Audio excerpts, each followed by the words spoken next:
Welcome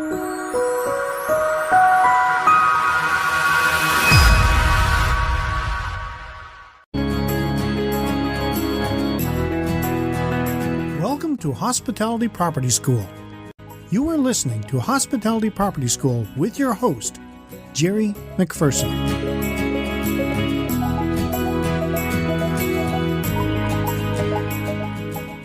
Welcome to another edition of Hospitality Property School. I am your instructor, Jerry McPherson, and today I'm going to look at the dangers in your hospitality property and how you can protect your guests. When traveling, your hospitality property is your guests' home away from home. You want to ensure that they are safe from unwanted threats. If care is not taken, your hospitality property could be a haven for germs, parasites, and other threats to healthy travel. Do you have any allergies? I'm asked this question more often now when I'm out at a restaurant, and I'm glad they ask.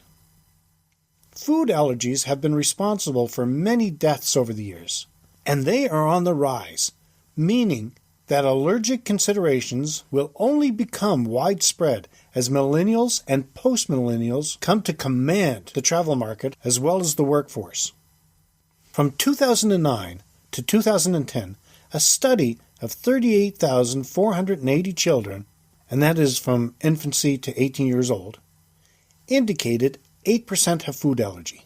These allergies range from peanuts, the most prevalent, followed by fish, shellfish, eggs, tree nuts, dairy, and soy. They can also include more inoffensive examples like garlic, red meat, wheat, berries, or certain classes in the mustard family. As a hospitality property owner or manager, what can you do? Train your food and beverage staff to avoid cross-contamination, and at least once a quarter, review how to quickly identify the symptoms of anaphylaxis. For most of us, me included, peanut butter is a treat. But there is a possibility that a guest with a peanut allergy that comes in contact with the spread might become the victim of a medical crisis. Advise your staff to avoid bringing peanut products into your facility. This may sound somewhat extreme, but some guests are so allergic that the residue from a housekeeper's hands might be enough to trigger a reaction. Also, make sure you have a non-expired EpiPen on your property and your employees know how to use it correctly. Inferior air quality. Subpar air quality in a hospitality property can quickly put a damper on any travel experience and increase the chances of sickness. Stale air is unhealthy. It summons irritants into the body, can exacerbate allergies, and is just an annoyance. Cigarette smoke is a common culprit. Most hospitality properties in North America offer non-smoking room options, but they are harder to find internationally. Make sure your guests are aware of penalties for smoking in non-smoking rooms, and change air filters regularly in fans or air conditioners. It is your responsibility to fumigate any non-smoking rooms that have been smoked in before they are resold. In a perfect world, rooms will also have windows that can be at least partially open. Germs in places you would not think. We expect to find germs on surfaces like toilets or door handles in public places like a hospitality property. But research shows the highest concentrations of germs in hospitality property rooms are often in places many guests don't hesitate to touch as soon as they put their luggage down.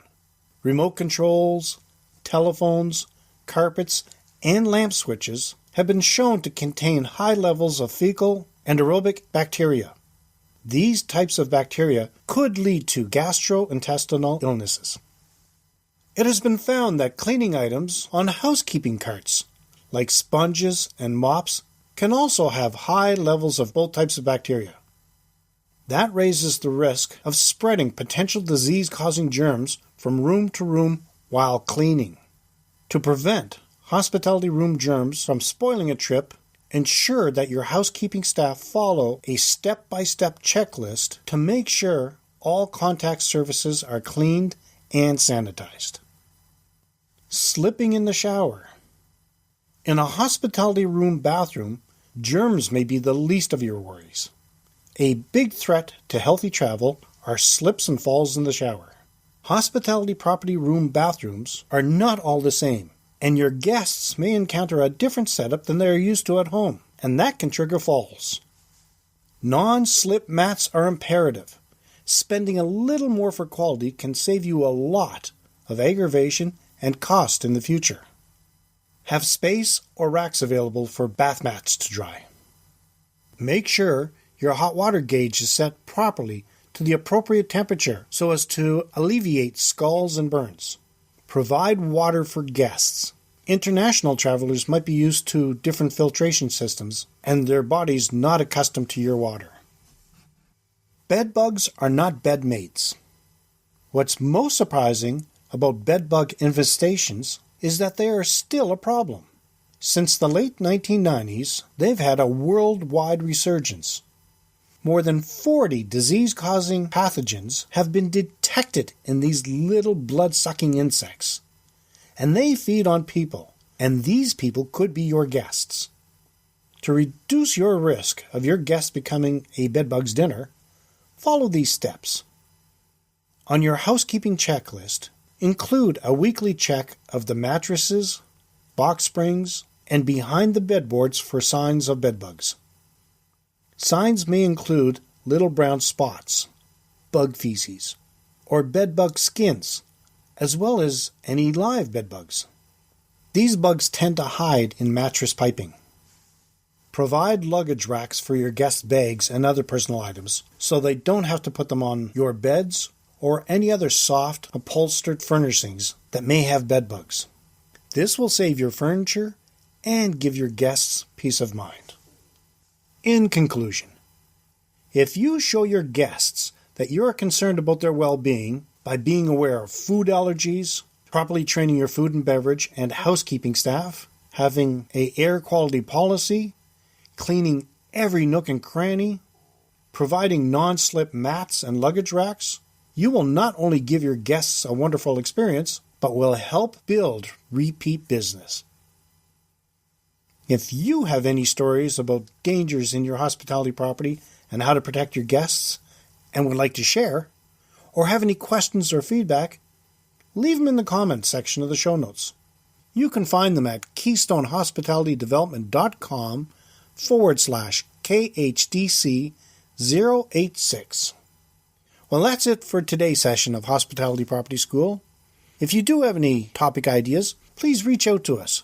You can do that on Facebook at facebook.com/KeystoneHDC, on Twitter at twitter.com/KeystoneHDC, or by email at info@KeystoneHospitalityDevelopment.com. As always, let's work together to put more heads in your beds. Until next time, have a fun day.